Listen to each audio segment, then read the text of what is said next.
Chapter 13, Battling the Red Devil. I woke up the morning of my first chemo treatment with a heart attack on my front porch. My amazing neighbors got together and plastered our door and porch area with dozens of paper hearts. The hearts were filled with notes of love and encouragement. It was the perfect way to start a day that would be filled with uncertainty and worry. We arrived at the cancer center shortly before lunchtime. The first step was to have one of the nurses access my port. I still had the bandage on from the surgery, so I had not actually seen what the area around my port looked like yet. Truth be told, once the nurse took the bandage off, I was a tiny bit freaked out. It looked like something from an extraterrestrial world was trying to burst through my skin. Normally, I would have been able to use some numbing cream on the skin around my port on the days that it would be accessed, but because it had been bandaged, I had not been able to use the cream. That made the poking and prodding process of accessing the port a little painful, especially since it was still a little on the sore side from the port placement surgery. Plus, it was a new process for me, so I was a little bit on the tense side, which I'm sure added to the discomfort. To access my port, the nurse gently pushed an IV needle through the tender skin by my collarbone and into the center of the port. There was a thin line of tubing attached to the needle. Once the needle was secured with medical tape, the tubing rested gently on top of my shirt. When it was time to administer the chemo meds, the nurse would be able to attach the IV fluids to this thin line of tubing, and the medication would flow directly into the vein in my neck. The port could also be used to take my blood, which was handy because I would need to have my blood tested every time I had an appointment. Once the port was situated and my blood was being checked, the nurse took us to a consultation room to wait to talk with Dr. Chandramouli. Up to that point of the day, I had been able to keep myself busy and there was no time for the anxiety to kick in. Now that I was sitting in this room, surrounded by silence, the anxiety came rushing in all at once. Not only would I begin chemo this day, but I would also be getting my PET scan results.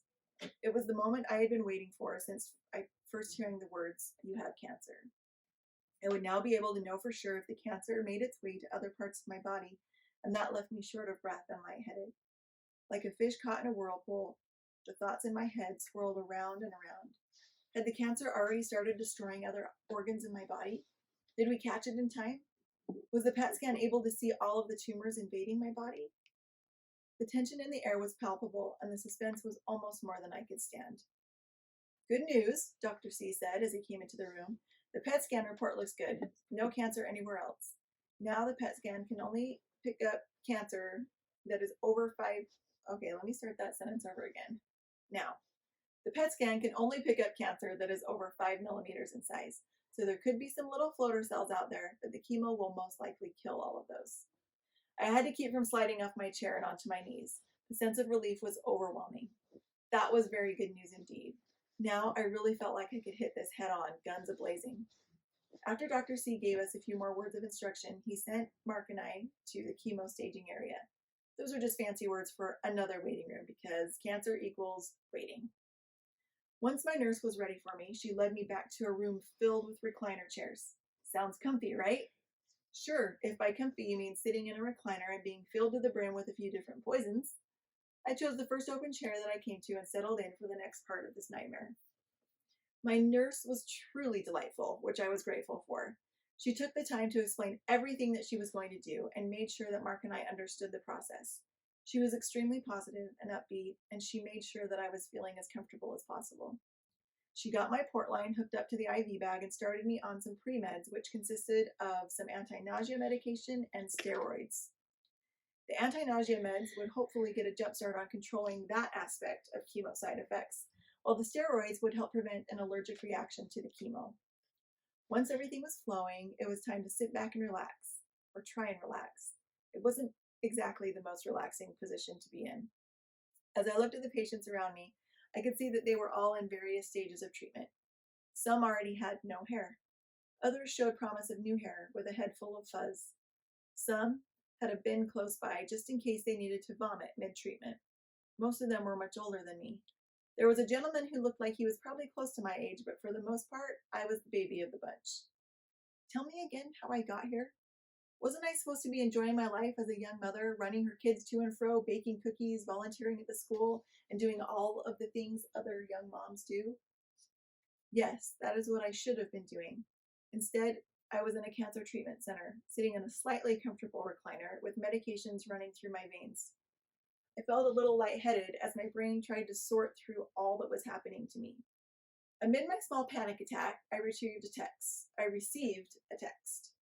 Thankful for the distraction, I checked to see who it was from. What I saw on my phone, I will never forget. It was a text from my PTA friend, Lindsay. In that text, she included a picture of the entire staff and student body at Liberty Elementary.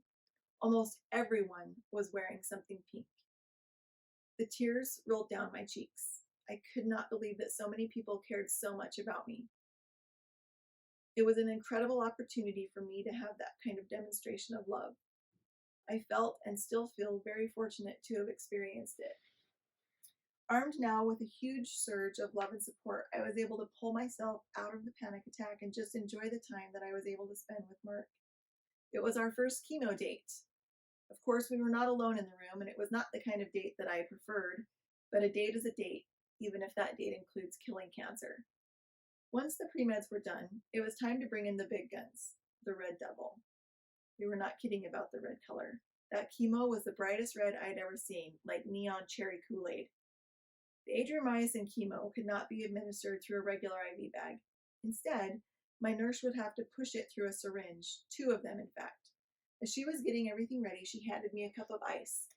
"Why don't you start chewing on this ice?" she said. "If you can keep your mouth cold while I'm administering the chemo, it should prevent you from getting mouth sores." "Yeah, of course. Give me all the ice you can get your hands on." Mouth sores did not sound pleasant, and chewing on ice was something I could definitely handle. As I took a mouthful and began to chew away, my nurse started suiting up in her armor. It was not a real suit of armor, of course, but in order to administer the adriamycin chemo, she had to put on a hazardous waste uniform over her clothes. Whoa. Back up a minute. Let me get this straight. You are going to now inject a screaming red liquid poison into my delicate veins, but you can't do that unless you're wearing a hazmat suit? How was it not going to just kill me outright? Something about that scenario was not right. Once my nurse was situated and safe, it was go time. She started with the first syringe. I watched as the syringe plunger slowly pushed the poison into my IV line. While she was administering it, she explained the need for the special outfit. If the adriamycin chemo were to get on your skin at all, it would eat right through it. Sounds like fun.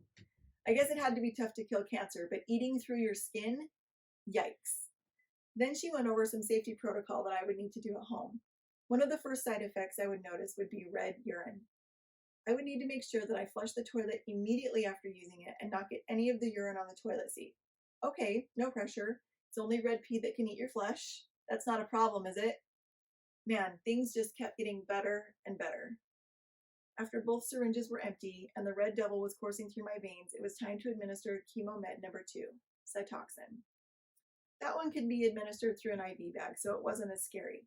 However, as soon as my nurse started the pump, I felt a rush of pain in my sinus area and experienced one of the worst sinus headaches I'd ever had. She saw me reach up and grab the bridge of my nose. "Are you having sinus pain?" she asked. "Yeah, you could say that," I moaned. "Well, let me slow the flow down then. Sometimes if we have it go slowly, then we can avoid causing the sinus pain." "Yes, please, and thank you." As soon as it slowed down, the sinus pain subsided and I could somewhat relax again. Once that IV bag was emptied, the nurse flushed my port with saline and I was free to go. Just like that, my first round of chemo was done. I wasn't quite sure what to expect once I got home. Would I be nauseous? Actively throwing up? Achy? Only time would tell. I felt okay for the first few hours. After dinner, the nausea kicked in, so I took some meds and went to bed early. The following day, I had to go back to the cancer center so I could receive a Neulasta shot. Just a little side note here. If the adriamycin chemo is the red devil, then this shot is the spawn of the red devil. The purpose of the Neulasta shot was to help combat the loss of my white blood cells.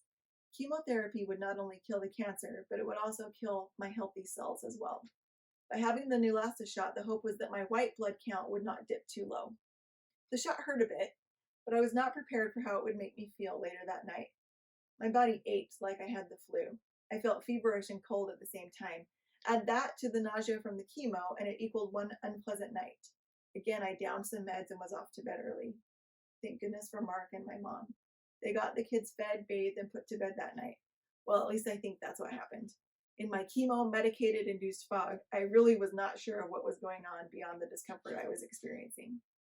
The next few days were up and down. I felt good one minute and cruddy the next. It was tricky to try and stay on top of my anti-nausea medication. I didn't want to take too many, but I didn't want to wait too long to take them either. By day 47, almost a week after chemo, I was in bad shape. To spare you the gruesome details, I will just say this. I pretty much had to camp out in the bathroom on day 46.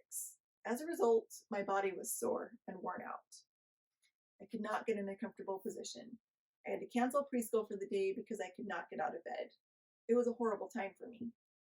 By the time Mark got home from work that night, I could not even stand on my own 2 feet. I was sleep deprived because of all the anxiety and the fact that I just could not get comfortable. I was at the end of my rope and asked him if he could give me a priesthood blessing. That night, for the first time in weeks, I was able to sleep all the way until morning. It felt wonderful, and I could add that miracle to the growing number of small miracles and tender mercies that had already been carrying me through this living nightmare. Excerpt from my journal. Day 49. I was seriously in so much pain. I could not get comfortable. I couldn't do anything. I just lay in bed all day. It was miserable, and all I could do was think, I can't do this with every round. I can't. But now, 2 days later, I remember that it was horrible, but since I'm not experiencing that pain at this moment, I'm not so worried about doing it again. Oh, I really don't want to, but I made it through. I can do this. I can do these hard days because each day gets me one step closer to being finished. I have had a really hard time even looking at pictures from my first chemo treatment, but I'm slowly getting better. It was literally making me sick to my stomach to look at them or even think about going and having chemo again. But today is a little bit better.